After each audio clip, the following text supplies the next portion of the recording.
Brought to you by Penguin.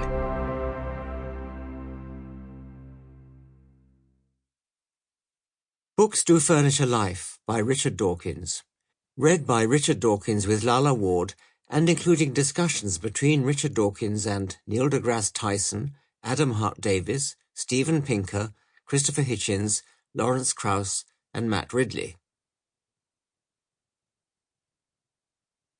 Editor's Introduction. Never has the communication of science been more important than it is today. If, as Francis Bacon, literal and figurative Renaissance man, believed, knowledge itself is power, then never have humans had more power to act in ways beneficial to the future of the planet, its very fabric, and its myriad inhabitants. And yet never, it seems, have they had less political will to make the necessary changes. We live in a time when scientific knowledge and technological advance seem to be far outstripping the will to use them wisely. So a great burden falls on those with the knowledge that can inform human decision-making across the gamut of political, social, educational and commercial activity, and on those with the linguistic talent to command attention, to entice, to startle, above all, to persuade. Those with both are the people who can and who must today speak truth to power, if humanity is not to waste its potential in wasting the planet. As I write this, humanity is hearing the loudest wake-up call that has rung out for many years as the COVID-19 pandemic spreads across the world.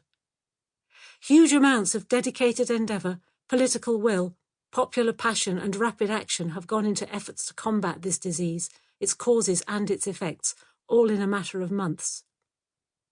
One could forgive a cynic for noting the contrast with the laggardly response over decades to the long, slow burn of climate change, which is still going on while we all try to save our own lives and livelihoods. On both fronts, we rely on science to show us ways to cope, ways to survive, ways to improve. And we rely on scientists not only to do their complex, painstaking, demanding work, but to tell the rest of us what they are doing and how, and the likely effects of their discoveries. Never, then, has the communication of science been more important, and never has there been more pressure on the communicators. We live amid a multiplicity of media outlets, a barrage of multi-way argument, revelation, contestation, a plethora of on- and offline academic publishing streams, constant quick-fire exchanges on social and, all too often, antisocial media. Where in this cacophony are we to find patient argument alongside passionate partisanship, the excitement of discovery alongside the determined discipline of interrogation, all in the cause of reason and science, respect and responsibility for this earth we inhabit? Well, we can read Richard Dawkins for a start. Fortunately for the rest of us, there are across the world a great number of determined individuals, thinkers, researchers, speakers, writers, dedicated to the work of both doing and communicating science. They work alone and in teams, standing on the shoulders of giants, joining hands with their coevals, reaching out to inform and draw in those outside their own circles.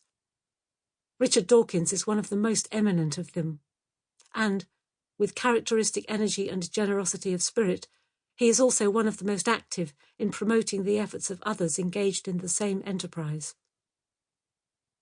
Hence this collection of short writings by an acknowledged master of the art of scientific communication.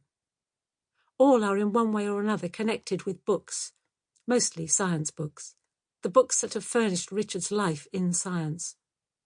The forewords, afterwards, introductions, reviews, essays reproduced here have all been composed to support, criticise or comment on work produced by others, to contribute to the vital task of spreading what we know through scientific method to be true, and defending it from those who would deny it, refuse it, misrepresent it. In a volume all about communication, what better way to introduce each section than with a conversation? Each of the 6 parts of this collection begins with a dialogue between Richard and another writer, which reflects... Sample complete. Ready to continue?